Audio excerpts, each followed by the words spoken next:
Il y a des années, avant que ma femme et moi ne soyons mariés, dans les années 70, nous avons eu des relations intimes, et elle est tombée enceinte. Même si j'aurais dû l'épouser, parce que je savais qu'elle était celle qu'il me fallait, et non pas parce qu'elle était enceinte, j'ai insisté pour qu'elle se fasse avorter. Mon raisonnement était le suivant.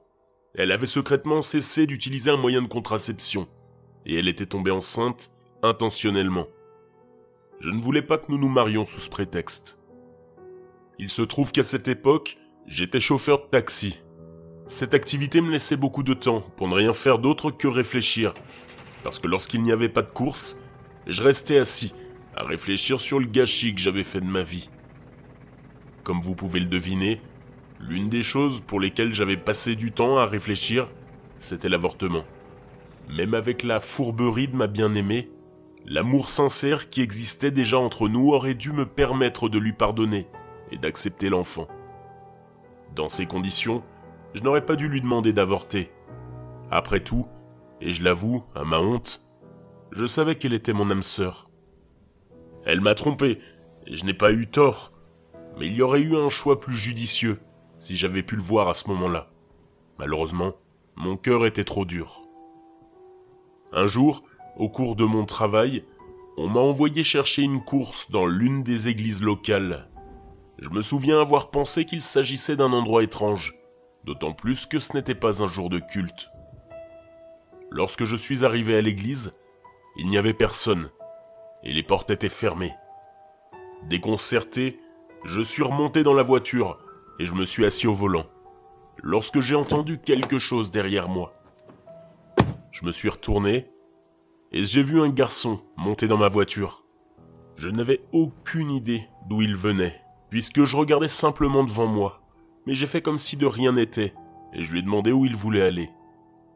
Il avait l'air froid et distant, inamical. Il ne m'a même pas regardé lorsque je lui ai demandé où il allait. Je lui ai dit bonjour, mais il est resté silencieux, et n'a pas dit un mot. C'est comme s'il ne m'avait pas entendu. J'ai alors remarqué qu'il tenait une enveloppe sur laquelle était inscrite une adresse. Je la lui ai poliment prise, puisqu'il ne semblait pas m'entendre. J'ai lu l'adresse, et j'ai commencé à rouler. Je l'ai regardé à nouveau, essayant d'établir un contact, mais il a continué à m'ignorer, ou à ne pas m'entendre, et à fixer la fenêtre droit devant lui. Nous avons donc roulé en silence. Une fois de plus, j'ai voulu engager la conversation, mais il ne m'a pas répondu. Et je me suis donc contenté de rester calme, ne sachant pas s'il m'ignorait, ou s'il ne me voyait pas, ou ne m'entendait pas. Alors que nous roulions vers sa destination, mes pensées revenaient sans cesse à l'avortement. Je ne pouvais pas m'empêcher d'y penser, et, d'une certaine manière, je savais que quelque chose d'étrange et de merveilleux était en train de se produire à ce moment précis. J'étais complètement plongé dans mes pensées lorsque je suis entré dans l'allée de l'adresse indiquée sur l'enveloppe et que je me suis garé. En fermant le compteur, je me suis rendu compte que le prix de la course correspondait exactement au montant de l'enveloppe, et j'en aurais été étonné, sauf que je m'y attendais d'une manière ou d'une autre. Lorsqu'il est sorti de la voiture, je l'ai observé en silence, alors qu'il remontait l'allée en direction de la maison, submergé par la certitude qu'il s'agissait de l'enfant que nous avions avorté, et j'avais vraiment envie de lui dire quelque chose. Il s'est immédiatement arrêté et s'est retourné pour me regarder. Pour la première fois, nos yeux se sont croisés, et je n'ai plus vu de colère ou d'hostilité sur son visage, seulement du détachement, comme lorsque deux étrangers se regardent l'un l'autre. Il m'a parlé avec son esprit, car sa bouche n'a pas bougé, et mes oreilles ne l'ont pas entendu.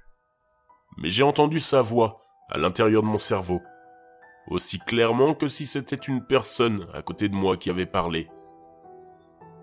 Je me souviens encore des mots exacts qu'il m'a dit. « Tu es pardonné. » J'étais stupéfait. Ces mots résonnaient dans mon esprit lorsqu'il s'est retourné et a marché vers la maison. Et je suis parti en voiture, perdu dans l'étonnement. Mais ce n'est pas fini. Après avoir réfléchi et m'être étonné de ce dont j'avais été témoin, j'ai décidé de retourner en voiture pour revoir la maison. Non pas comme si je ne croyais pas ce qui s'était passé, mais pour le revivre, car j'étais perdu dans mes réflexions. J'ai pris la route et j'ai tourné dans la rue où cela s'était passé. Et à mon grand étonnement, la maison n'était plus là. Aujourd'hui encore, je me souviens précisément de l'adresse.